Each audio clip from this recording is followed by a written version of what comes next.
Welcome to SS TV5 ప్రేక్షకులకు నమస్కారం. కేసీఆర్ హయాంలో మహేశ్వరం నియోజకవర్గంలో 176 కోట్లతో మెడికల్ కాలేజీ 500 పడకల ఆసుపత్రిని కట్టడానికి జీవో ఇచ్చామని మాజీ మంత్రి హరీష్ రావు అన్నారు.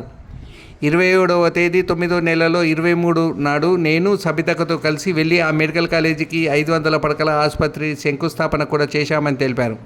కానీ కాంగ్రెస్ ప్రభుత్వం ఆ మెడికల్ కాలేజీని 500 పడకల ఆసుపత్రిని రద్దు చేసి ఎల్బీ నగర్ టైమ్స్లో విలీనం చేశారన్నారు. కుత్బుల్లాపూర్ నియోజకవర్గంలో 182 కోట్లతో ఇంకో మెడికల్ కాలేజీని కట్టాలని కేసీఆర్ జీవో ఇస్తే ఈ ప్రభుత్వం అది రద్దు చేసి ఆల్వాల్ టైమ్స్లో కలిపారని అన్నారు.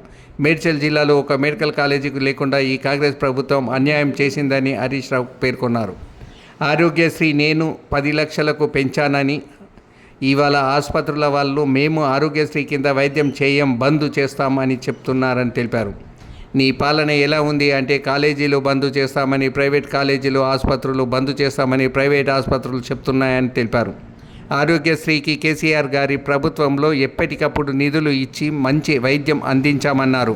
కానీ నువ్వు వచ్చి ₹1,400 కోట్లు ఆరోగ్యశ్రీ కింద బకాయి పెట్టావని తెలిపారు. ఇప్పటికైనా ఆరోగ్యశ్రీ నిధులు విడుదల చేసి పేదలకు వైద్యం అందేలాగా తక్షణమే చర్యలు తీసుకోవాలని ఈ ప్రభుత్వాన్ని డిమాండ్ చేస్తున్నామని హరీష్ రావు అన్నారు. ఆరోగ్యశ్రీ నేను 10 లక్షలకు పెంచిన అంటూ ఏం చేసినావు నాయన? ఇలా ప్రైవేట్ ఆసుపత్రులలో మేము ఆరోగ్యశ్రీ కింద వైద్యం ఇయ్యము, ఆసుపత్రులు బంద్ చేస్తాము అంటున్నారు. నీ పుణ్యం ఎట్లుందంటే కాలేజీలు బంద్ చేస్తామని ఇలా ప్రైవేట్ కాలేజీలోళ్ళు చెప్తున్నారు, ఆసుపత్రులు బంద్ చేస్తామని ప్రైవేట్ ఆసుపత్రులు చెప్తున్నారు. నీ పాలన గట్లున్నది. ఆరోగ్యశ్రీ ఇలా 1,400 కోట్ల బకాయిలు పడ్డాయి. ఆరోగ్యశ్రీకి కేసీఆర్ గారు ప్రభుత్వం ఉండగా ఎప్పటికప్పుడు నిధులు ఇచ్చాం, మంచి వైద్యం అందించాం. కేసీఆర్ గారి హయాంలో ఆరోగ్యశ్రీ కింద 8,000 కోట్ల రూపాయల డబ్బులు ఇచ్చాం. సీఎం రిలీఫ్ ఫండ్ కింద 3,000 కోట్లు ఇచ్చాం. పేదల వైద్యం కోసం ఆరోగ్యశ్రీ సీఎంఆర్ఎఫ్ కింద 11,000 కోట్ల రూపాయలు కేసీఆర్ గారి ప్రభుత్వం ఖర్చు పెట్టింది. నువ్వు వచ్చినాక 1,400 కోట్లు ఆరోగ్యశ్రీ కింద బకాయి పడ్డాయి. ఇవాళ పేదలకు ప్రైవేట్ ఆసుపత్రుల్లో ఆరోగ్యశ్రీ సేవలు నిలిచిపోయినాయి. సిగ్గుపడాలి నువ్వు. ఇప్పటికైనా ఆరోగ్యశ్రీ నిధులు విడుదల చేయి, పేదలకు వైద్యం అందేటట్టు తక్షణమే చర్యలు తీసుకోవాలని చెప్పి ప్రభుత్వాన్ని మేము డిమాండ్ చేస్తా ఉన్నాం. మహేశ్వరం నియోజకవర్గం, మా సబితక్క నియోజకవర్గం మహేశ్వరంలో ఆనాడు రంగారెడ్డి జిల్లా మెడికల్ కాలేజ్ శాంక్షన్ చేయడం జరిగింది. ఆ మెడికల్ కాలేజీకి జీవో నంబర్ 86 5/7/2023 నాడు మహేశ్వరంలో మెడికల్ కాలేజీ పెడుతూ ప్రభుత్వం జీవో ఇచ్చింది. జీవో నంబర్ 162 ద్వారా 176 కోట్ల రూపాయలు మహేశ్వరంలో మెడికల్ కాలేజీ 500 పడకల ఆసుపత్రి కట్టడానికి ఆ రోజు జీవో ఇచ్చాం. 27/9/2023 నాడు సబితక్క గారు నేను వెళ్లి ఆ ఆసుపత్రికి మెడికల్ కాలేజీకి ఫౌండేషన్ కూడా వేశాం. ఇవాళ దాన్ని రద్దు చేశారు.